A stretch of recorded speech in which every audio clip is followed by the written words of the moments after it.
Assam direct recruitment এক্সামিনেশ্যনৰ 2 বেলা পৰীক্ষা আছে মই পোনপ্ৰথমে পৰীক্ষাৰ্থী সকললৈ মোৰ বহুত শুভকামনা যাচিছো সমস্ত ৰাজ্য চৰকাৰ বৰ্তমান ব্যস্ত হৈ পৰিছে যাতে অহাকালিৰ পৰীক্ষাটো আমি অতি সুকলমে পাৰ কৰিব পাৰো প্ৰথমবাৰ পৰীক্ষাটো খুব ধুনিয়াকৈ পাৰ হৈ গল আৰু দ্বিতীয়বাৰৰ বাবে এই পৰীক্ষাটো সুকলমে পাৰ কৰিবৰ বাবে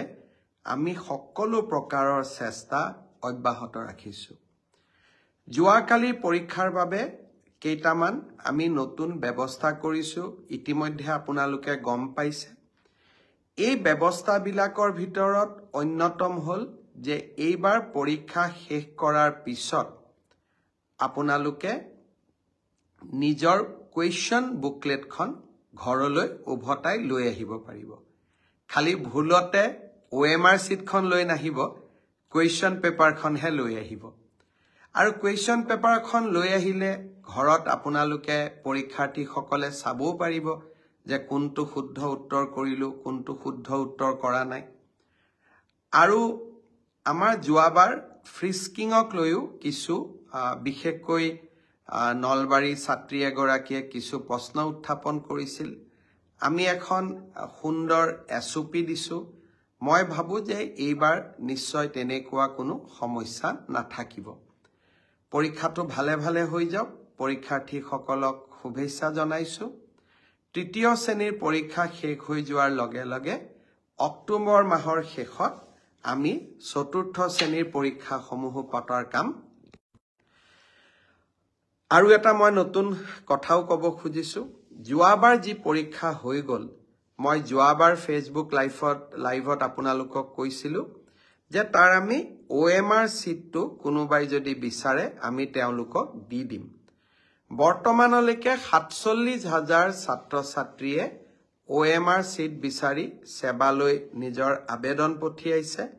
আৰু তাৰে ৩২,০০০ ছাত্ৰ-ছাত্ৰীক ইতিমধ্যে আমি OMR শীট উভতাই দিলো যোৱাকালি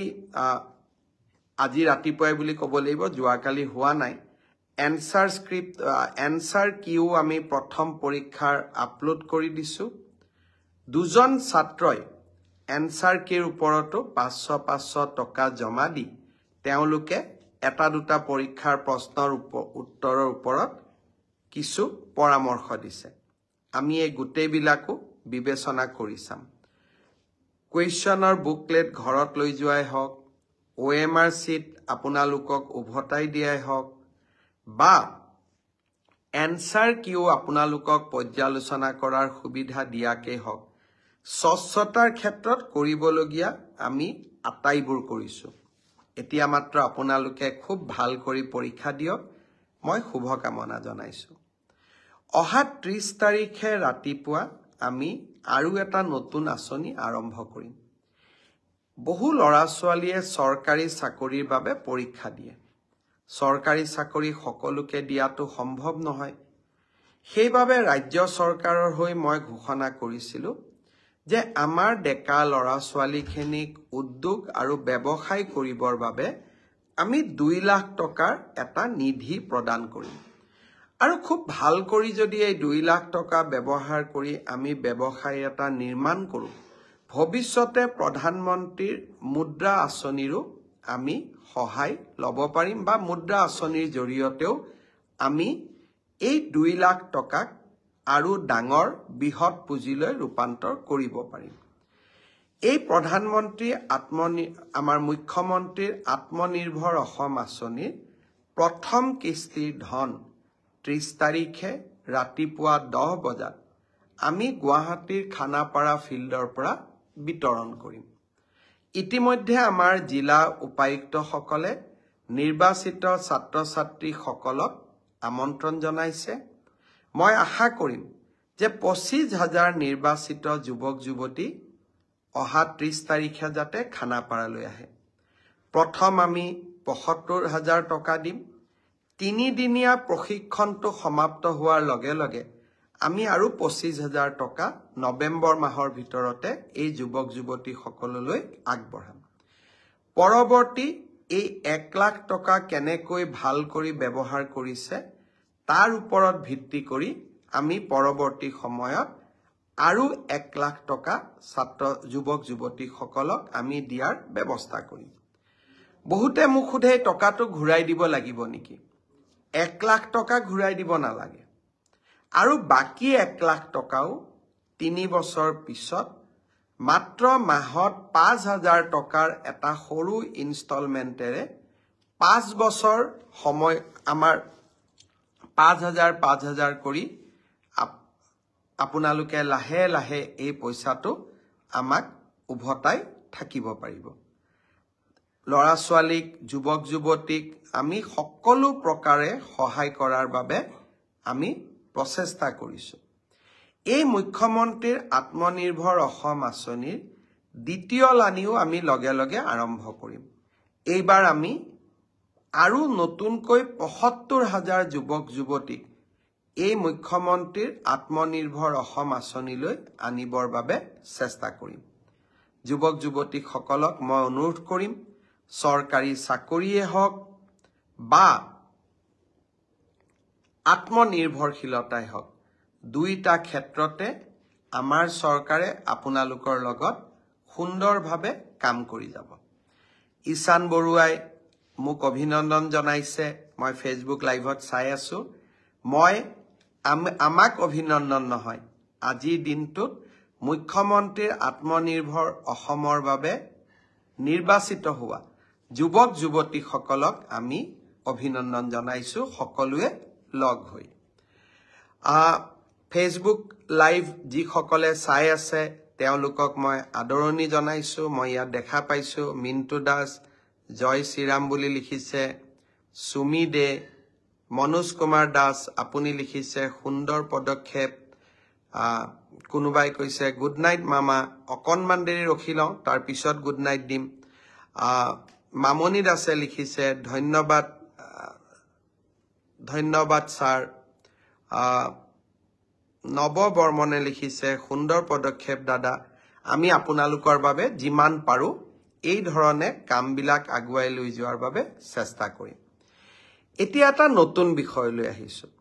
আপোনালোকে জানে যে বহু দিনে অসমৰ বিভিন্ন জিলা মহকুমাৰ দাবীৰ ওপৰত আন্দোলন চলিছিল। অসমত আমি বহু কেইখন নতুন জিলা নিৰ্মাণ কৰিলো। লাহে লাহে জিলাৰ দাবীসমূহ শেষ হৈ আহিছিলে, মহকুমাৰ দাবীসমূহ শেষ হোৱা নাছিলে। মই দায়িত্ব লোৱাৰ পিছত চিন্তা কৰিছিলো যে প্ৰশাসনক আমি তৃণমূল পৰ্যায়লৈ কেনেকে লৈ যাব পাৰি। মোৰ এটা মনত বহু দিনৰ পৰা পৰিকল্পনা আছিল যে আমি প্ৰতিটো সমষ্টিতে একোটাকৈ মহকুমা নিৰ্মাণ কৰিব পাৰো নেকি, সদৰ মহকুমা কেইটাক বাদ দি, অৰ্থাৎ জিলাৰ সদৰ স্থানসমূহত সদৰ বিধানসভা সমষ্টিটো বাদ দি। লাহে লাহে চিন্তাধাৰা মেচিউৰ্ড হ'ল। হওঁতে আমি এটা নতুন মডেল নিৰ্মাণ কৰিলো, অৰ্থাৎ প্ৰত্যেকটো সমষ্টিতে আমি এটা সমজিলা গঠন কৰিম। সমজিলা মানে মহকুমাৰ ওপৰত জিলাৰ প্ৰায় সমান। ইংৰাজীত আমি সাব ডিষ্ট্ৰিক্ট বুলি কৈছিলো, অসমীয়াত আমি প্ৰথমতে উপজিলা শব্দটো ব্যৱহাৰ কৰিছিলো। এতিয়াৰ পৰা আমি সমজিলা বুলি আমি ক'ব খুজিছো। অসমৰ 39টা স্থানত 39টা বিধানসভা সমষ্টিত অহা 4 আৰু 5 তাৰিখে আমি এই সমজিলাসমূহ প্ৰতিষ্ঠা কৰিম। আৰু দ্বিতীয় পৰ্যায়ত আমি বাকি থকা সমষ্টি কেইটাতো এই সমজিলাসমূহ নিৰ্মাণ কৰিম। সমজিলাসমূহ হোৱাৰ পিছত আপোনালোকৰ বহুবিলাক কাম জিলা উপায়ুক্ত বা জিলা আয়ুক্তৰ কাৰ্যালয় নোযোৱাকৈ সম্পন্ন হ'ব। বিধায়কৰ পুঁজি,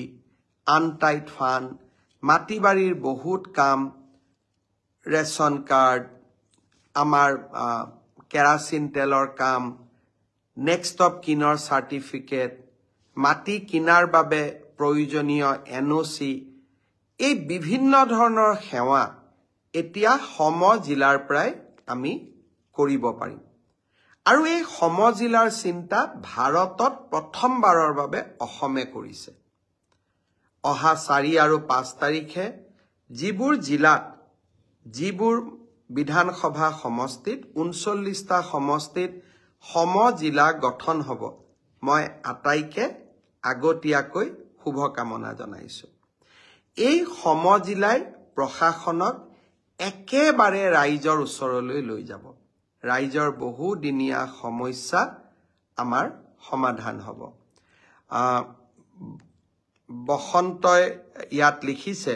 যে মুখ্যমন্ত্ৰীৰ আত্মনিৰ্ভৰ অভিযানত মই সিলেকশ্যন হৈছো, মামাক ধন্যবাদ জনাইছো। নিতুল ডেকাই লিখিছে অসমত দুৰ্নীতিমুক্ত পৰিৱেশৰ এয়া এক সুন্দৰ আৰু বাস্তৱ নিদৰ্শন। সকলোকে মই ধন্যবাদ জনাইছো, ইমান ধুনীয়াকৈ আপোনালোকে ভালকৈ কমেন্ট লিখি আছে। মই ক'ব খুজিছিলো যে এই সমজিলাৰ ব্যৱস্থাটোৱে অসমৰ প্ৰশাসনক ৰাইজৰ ওচৰলৈ নিশ্চিতভাৱে লৈ যাব। মই যোৱা ব্ৰডকাষ্টতে কৈছিলো যে 6 তাৰিখে আমি নিযুত মইনাৰ আঁচনিও আৰম্ভ কৰিম। অৰ্থাৎ 6 তাৰিখে অসমৰ প্ৰায় 2 লাখ ছাত্ৰীয়ে প্ৰথম বৰ্ষত নাম লিখোৱা বা প্ৰথম বৰ্ষত নাম অন্তৰ্ভুক্ত কৰা প্ৰায় 2 লাখ ছাত্ৰীয়ে নিযুত মইনা আঁচনিৰ সুবিধা লাভ কৰিব। অৰ্থাৎ এইকেইটা দিন আপোনালোকে আমাৰ ব্যস্ততাও চাওক। অহাকালি এডিআৰই পৰীক্ষা, 30 তাৰিখে মুখ্যমন্ত্ৰীৰ আত্মনিৰ্ভৰ অসম,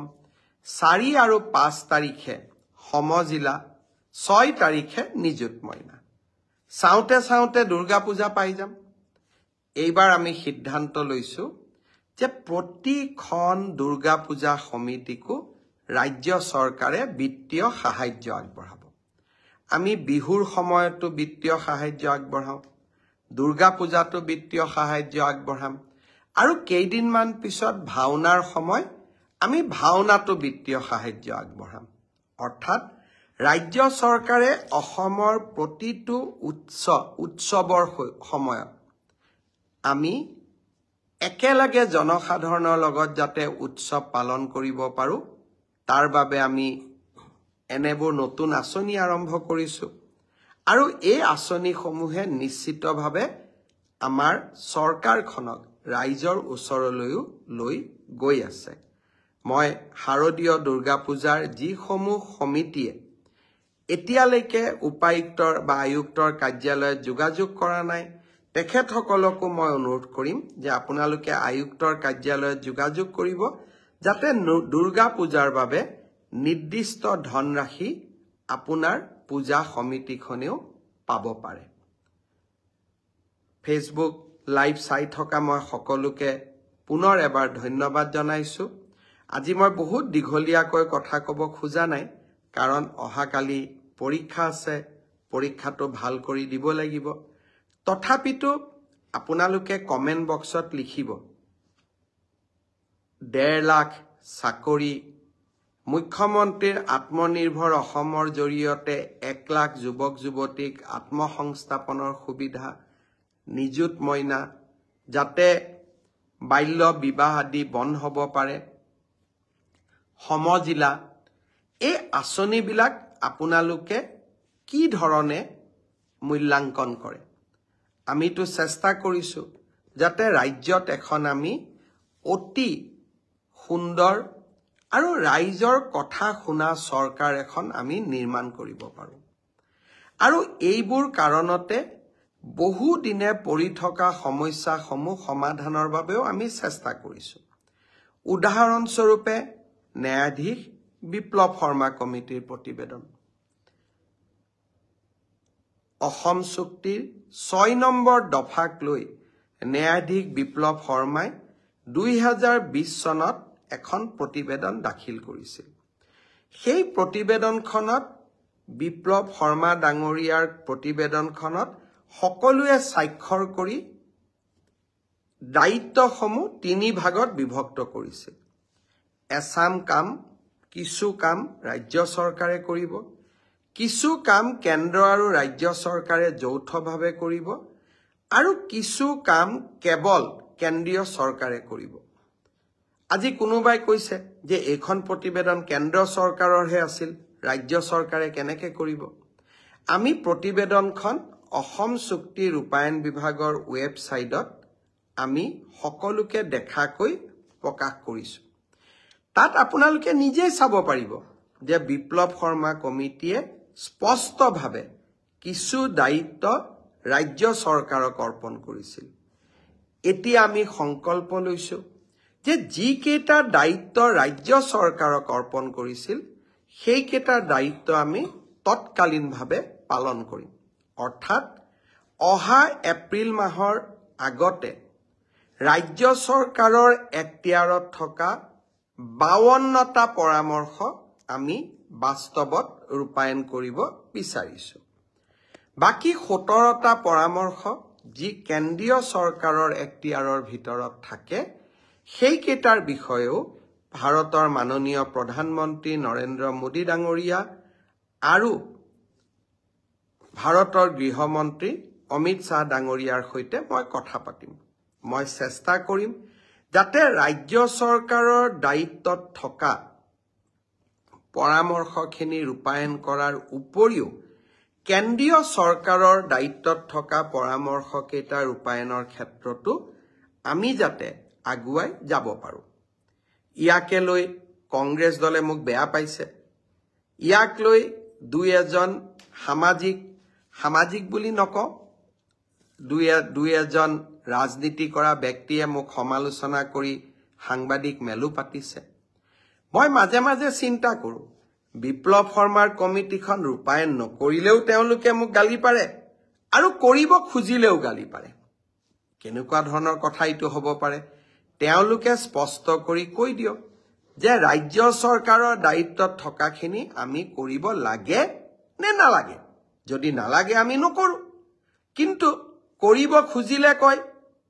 আপুনি কিয় কৰিব খুজিছে আৰু নকৰিলে কয় আপুনি কিয় কৰা নাই এনেকেতো ৰাজনীতি নচলে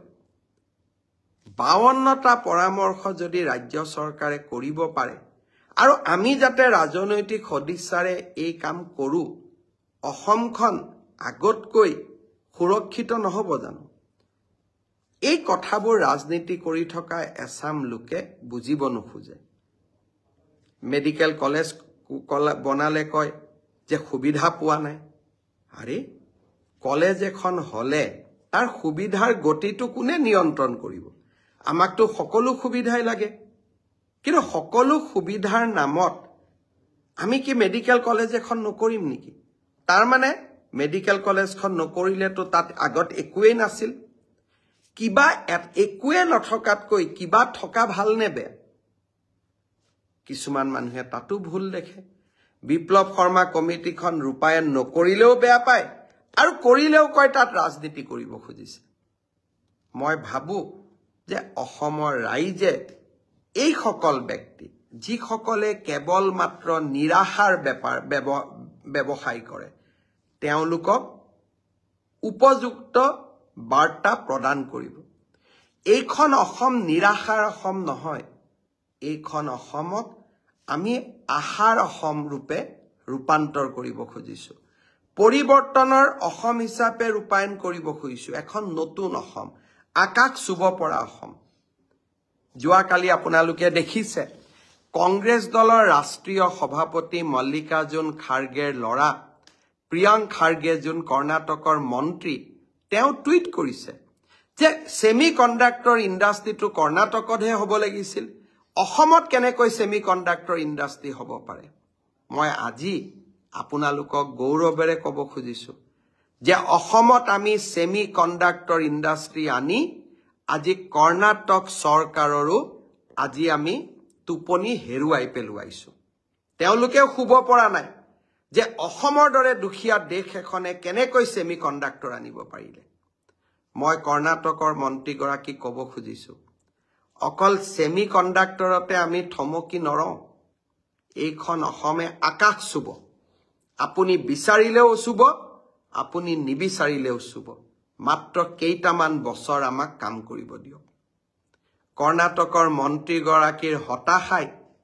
কংগ্ৰেছৰ ৰাষ্ট্ৰীয় অধ্যক্ষগৰাকীৰ হতাশাই তেওঁৰ পুত্ৰৰ হতাশাই মোক আকৌ এবাৰ কৰবাত নহয় কৰবাত আত্মবিশ্বাসী কৰি তুলিলে মই বুজি পালো যে মই ঠিক ৰাস্তা দি গৈ আছো কৰ্ণাটকৰ দৰে বিশাল বৃহৎ ৰাজ্য এখনৰ মন্ত্ৰীও যেতিয়া অসমক নিজৰ লগত তুলনা কৰে কৰবাত নহয় কৰবাত অসমৰ মহত্ব ৰাষ্ট্ৰীয় ৰাজনীতিত অসমৰ গুৰুত্ব পূৰ্ণভাৱে প্ৰকাশিত হৈছে তেওঁক লৈ মই হতাশ হোৱা নাই তেওঁক মই বেয়া পোৱা নাই মই মাত্ৰ এটাই অসমৰ ৰাইজক ক'ব খুজিছো যে উত্তৰ পূৰ্বৰ এই সৰু ৰাজ্যখনে আজি কৰ্ণাটকৰ দৰে বিশাল ৰাজ্যৰ মন্ত্ৰীৰ চকুৰ পৰা টোপনি কাঢ়ি লৈ যাব পাৰিছে কংগ্ৰেছ দলৰ সদস্যসকলক অনুৰোধ কৰিম অলপমান ৰাজ্যখনৰ বাবে আপোনালোকেও কৰবাত গৌৰৱ অনুভৱ কৰক নাম গৌৰৱ হলে নহব ৰাজ্যখনৰ বাবে গৌৰৱো কৰিব লাগিব আপোনালোকে কৰবাত নহয় কৰবাত কৰ্ণাটকৰ সেই মন্ত্ৰীগৰাকীক উত্তৰ দিয়ক যে অসমৰ ভৱিষ্যত এতিয়া আৰু কোনেও ধৰি ৰাখিব নোৱাৰে খুজলা শুৱলা মোৰ অসম এতিয়া আগবাঢ়ি যাবই আৰু অসমৰ ৰাইজৰ আশীৰ্বাদত আগবাঢ়ি যাব ৰাইজে আমাক আশীৰ্বাদৰ কতোৱে কৃপণালী কৰা নাই